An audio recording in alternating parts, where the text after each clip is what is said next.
وہ جوان جو ہی پروان چڑھا ان فوان شباب آیا تو اس کی پیشانی سجدے کے تقدس سے مالا مال ہو گئی، اس کی آنکھوں میں حیا اور شرم کے پہرے آ گئے، اس کے خیالوں میں پاکیزگی آ گئی، اس کی زندگی کے شب و روز نیکی کے ماحول میں بسر ہونے لگے، اس کی راتیں ذکر الہی میں، تلاوت کلام مجید میں اور دن یاد الہی میں روزے سے گزرنے لگے۔ وہ جوان جس کی جوانی اللہ کی عبادت میں گزری، کیونکہ جوانی اگر عبادت میں گزر گئی تو بڑھاپا تو پر نور ہے ہی ہے۔ سب سے مشکل مرحلہ زندگی کا جوانی کا ہے۔ شیطان زیادہ ورغلاتا ہے کسی شخص کو جب وہ جوانی کے مرحلوں سے گزر رہا ہوتا ہے۔ تو جس کی جوانی خیریت کے ساتھ گزر گئی اور اس نے اپنی جوانی کے تقدس کو محفوظ رکھ کے منزل تک پہنچا لیا، اپنی عصمت کے جوہر کی حفاظت کی، اپنی آبرو کو لٹنے نہیں دیا، اپنی آنکھوں کی شرم و حیا پر پہرے بٹھائے اور آنکھ کو برباد نہیں ہونے دیا اور اپنی زندگی کے تقدس کا پہرا دیا، تو جو جوان اپنی جوانی کو خیریت کے ساتھ گزار گیا۔ کسی نے کہا تھا نا، کتاب زیست کا ایک اور باب ختم ہوا، شباب ختم ہوا، ایک عذاب ختم ہوا۔ تو جوانی جس کی منزل تک پہنچ گئی خیریت کے ساتھ، عافیت کے سائے میں۔ مشکل تو بڑا ہے جوانی کو منزل تک لے جانا، خیریت کے ساتھ، داغدار نہ ہونے دینا، جوانی کے تقدس کو رسوا نہ ہونے دینا، عصمت کے جوہر پہ کالک نہ لگنے دینا، خواہشات کو غالب نہ آنے دینا۔ آسان کام تو نہیں ہے، مشکل کام ہے، لیکن اگر کوئی مشکل کاٹ گیا، جوانی کے تھوڑے سے ایام میں گزار گیا، اللہ اکبر۔ حضرت شیخ خطلی کہتے ہیں، داتا گنج بخش علی حجویری علیہ رحمہ کے مرشد ہیں، الدنیا یوم ولنا فیہا صوم۔ وہ کہتے ہیں دنیا ایک دن ہے، ہم روزہ رکھ کے گزار رہے ہیں۔ تو روزہ رکھ کے سارا دن گزر ہی جاتا ہے، دوپہر بھی آتی ہے گزر جاتی ہے، اور عصر کا وقت بھی آتا ہے گزر جاتا ہے، کھانے کا وقت بھی آتا ہے، چائے کا وقت بھی آتا ہے، سب کچھ ہوتا ہے لیکن گزر جاتا ہے، افطار تک بندہ پہنچ جاتا ہے۔ جس نے زندگی روزے کی طرح گزار دی، جس نے جوانی روزہ رکھ کے گزار دی، خواہشات کو بے قابو نہیں ہونے دیا، مشکل کام تھا لیکن اس نے مشکل کام کر دکھایا۔ اجر کتنا بڑا ہے، سنیے اللہ کے محبوب کی زبان سے سنیے۔ حضور نے ارشاد فرمایا جو سیدنا ابو ہریرہ کے ذریعے سے ہمارے تک پہنچا، فرمایا قیامت کے دن جب سورج کا رخ سیدھا ہوگا، زمین تانبے کی ہوگی، لوگ پسینے میں شرابور ہوں گے، کوئی ٹخنوں تک پسینے میں، کوئی گھٹنوں تک، کوئی کمر تک، کسی کو پسینے کی لگام دی جائے گی، اور وہ پسینہ ایسے نہیں ہوگا جس طرح یہ پسینہ ہے، اتنا گرم ہوگا۔ ابن رجب حنبلی کہتے ہیں اس پسینے کا ایک قطرہ اگر احد پہاڑ پہ ڈال دیا جائے تو وہ پگھل جائے، اتنا گرم ہوگا، بدبودار اتنا ہوگا، ایک قطرہ دنیا پہ ڈال دیا جائے، انسان کیا جانوروں کے دماغ بھی پھٹ جائیں، اس پسینے میں لوگ شرابور ہوں گے۔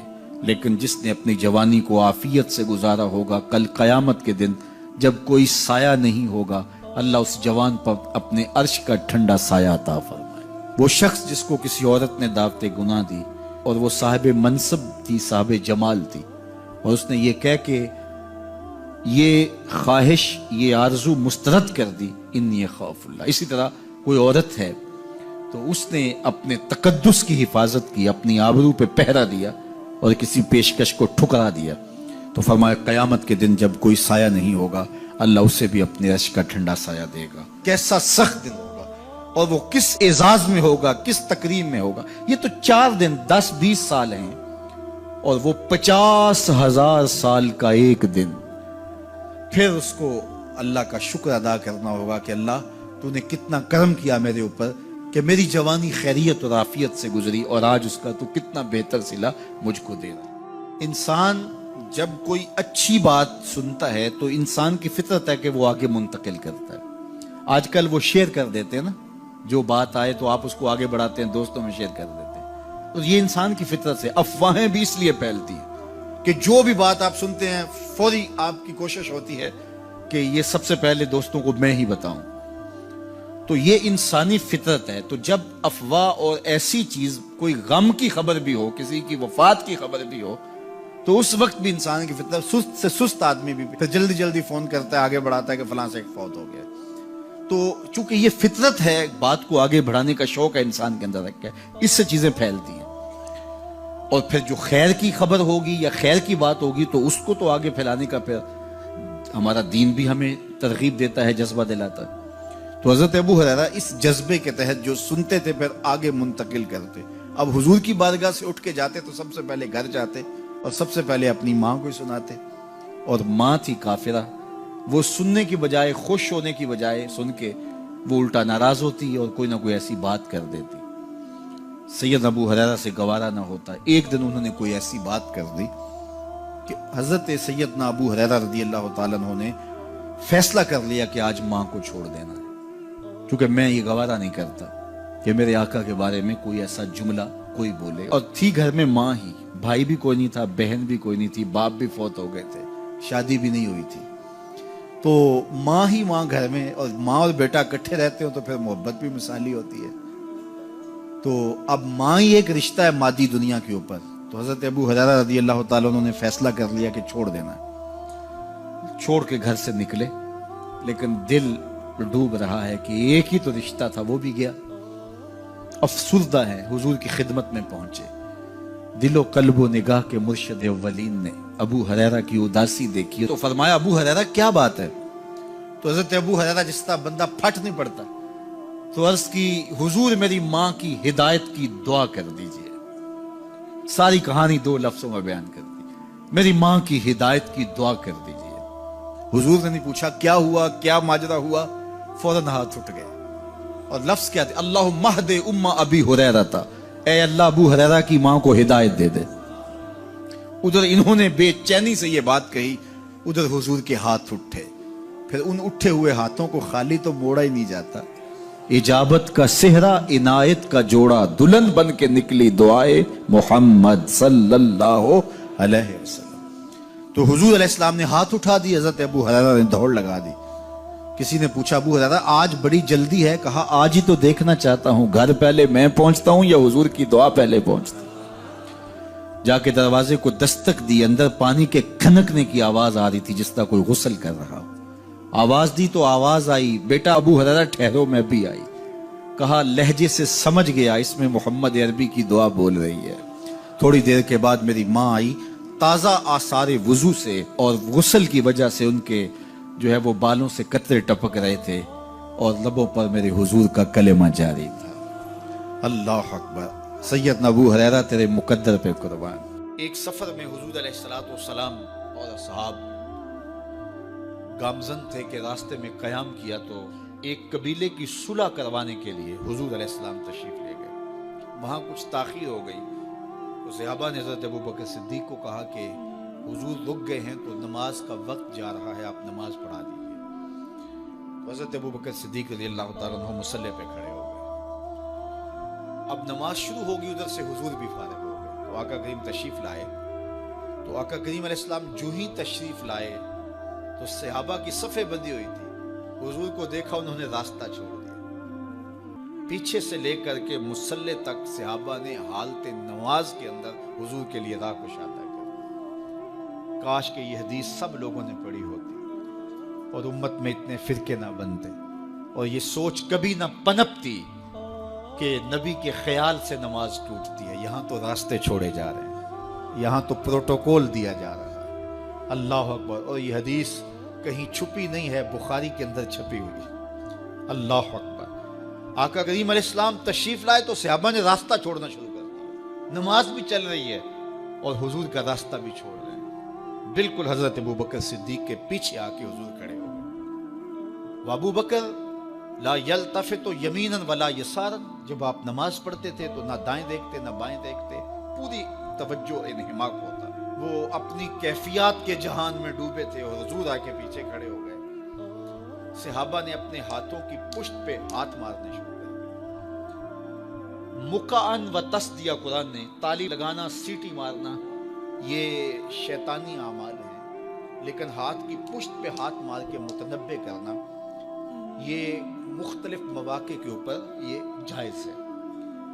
تو اب جب حضور آ کے پیچھے کھڑے ہو گئے اور صحابہ سمجھے کہ حضرت ابوبکر صدیق ایک استغراق کے عالم میں ہیں، ایک کیفیت کے جہاں میں ڈوبے ہیں، تو انہوں نے اپنے ہاتھوں کی پشتوں پہ ہاتھ مارنے شروع کر دیا۔ تو حضرت صدیق اکبر سمجھ گئے کوئی غیر معمولی واقعہ ہو گیا۔ دیکھا پیچھے حضور کھڑے تھے، اللہ اکبر۔ تو حضرت صدیق اکبر مصلی سے سرک کے پیچھے آنے لگے تو آقا کریم نے اشارہ کیا رکو نماز پڑھاؤ۔ سیدنا صدیق اکبر اس کے باوجود پیچھے آ گئے۔ کبھی ہوتا ہے حکم اور کبھی ادب آگے ہوتا ہے، اللہ اکبر۔ حضرت سیدنا علی المرتضیٰ رضی اللہ تعالی عنہ کو کہا نا حضور نے صلح حدیبیہ کے موقع پہ صلح نامہ لکھوایا جا چکا تو لکھا یہ محمد رسول اللہ اور قریش کی جانب سے ہے۔ تو عروہ نے کہا اگر محمد رسول اللہ مان لیں ہم تو پھر لڑائی کس چیز کی ہے؟ تو اس لیے محمد رسول اللہ نہیں محمد بن عبداللہ لکھا جائے۔ تو وہ اس بات پہ بضد ہو گئے، اور اگر ایسا نہیں ہوتا تو معاہدہ ٹوٹ رہا تھا۔ تو حضور نے حضرت علی المرتضیٰ سے کہا کہ چلو رسول اللہ کا لفظ مٹا دو۔ عرض کی میں تو نہیں مٹاؤں گا، میں تو نہیں مٹاؤں گا، یہ نام میں تو نہیں مٹا سکتا۔ پھر حضور نے خود مٹایا۔ اب یہاں حضور نے کہا ابو بکر رکو، لیکن حضرت ابو بکر نہیں رکے، پیچھے آ گئے۔ اور پھر حضور خیر مصلی پہ گئے، نماز ہوئی، سلام پھرا تو حضرت ابو بکر صدیق رضی اللہ تعالیٰ عنہ کو حضور نے کہا ابو بکر جب میں نے کہا تھا تم رکے رہو تو تم کیوں پیچھے آئے؟ تو سنو حضرت ابو بکر نے کیا جواب دیا رضی اللہ تعالیٰ عنہ۔ کروڑوں سلام، لاکھوں عقیدتوں اور نیاز مندیوں کے خراج ان کی چوکھٹ پہ عرض کرنے لگے ما کان لابن ابی قحافہ ان یؤم رسول اللہ صلی اللہ علیہ وسلم۔ حضور ابو قحافہ کے بیٹے کی جرت کب ہوئی کہ رسول اللہ کے آگے کھڑا ہو کے نماز پڑھائے؟ یہ ابو قحافہ کے بیٹے کی ہمت کب ہوئی کہ رسول اللہ کے سامنے کھڑا ہو کے نماز پڑھائے؟ تو ادب پہلا کرینہ ہے محبت کے کرینوں میں۔ حضرت ابو بکر صدیق رضی اللہ تعالی عنہ نے اگر حضور علیہ الصلوۃ والسلام کی اطاعت اور حضور کی محبت، ادب، فرما برداری اور جان ساری کے انوکھے باب رقم کیے ہیں، لیکن حضور نے بھی ان کو جو اعزازات دیے۔ ایک خاتون آئی مسئلہ پوچھنے، آقا کریم نے فرمایا پھر آ جانا۔ اس نے کہا پھر آؤں اور آپ نہ ملیں؟ تو کہا میں نہ ملوں ابو بکر تو ملیں گے نا، اللہ اکبر۔ تو اپنے بعد اشارہ دے دیا ان کی طرف کہ میرے بعد میرا نائب ابو بکر ہے، اللہ اکبر۔ عزتوں کی مسند اور عزتوں کی معراج اور عزتوں کے مقام پہ سیدنا صدیق اکبر رضی اللہ تعالی عنہ کو بٹھایا۔ میرے والد گرامی رحمت اللہ تعالی علیہ نے پوری زندگی میں کوئی ایک تقریر بھی ایسی نہیں کی جس میں یہ اشعار نہ پڑے ہوں۔ جب وہ خطبہ پڑھتے تھے تو خطبہ پڑھنے کے بعد یہ اشعار پڑھا کرتے تھے، جس میں اس کی کیفیت ہے کہ جو حضور کے شہر میں جانے کے لیے تڑپتا ہے۔ ز مہجوری برآمد جان عالم، ز مہجوری برآمد جان عالم، تراحم یا نبی اللہ تراحم۔ کہ عرض کی جا رہی حضور آپ کی جدائی میں پورے جہان کی جان نکل رہی۔ ز مہجوری برآمد جان عالم، تراحم یا نبی اللہ تراحم، نہ آخر رحمت للعالمین، ز محرومہ چرا فارغ نشین، بروں سر از برد یمانی، کہ روئے تست صبح زندگانی۔ حضور اپنا سر انور اس یمنی چادر سے ذرا نکالیے، چونکہ آپ کا چہرہ انور زندگی کی صبح ہے، زندگی کی بہار ہے۔ ادیم طائف نعلین پاکن، شراکز رشتہ جاں ہائے ماکن۔ اللہ اکبر۔ جامی علیہ رحمہ کا انداز کتنا دل آویز ہے۔ وہ کہتے ہیں حضور آپ طائف کے بنے ہوئے چمڑے کے جوتے پاؤں کی زینت بنائیں۔ آپ جوتے جو پہنے وہ طائف کا مشہور چمڑا ہو اور اس کے بنے ہوئے۔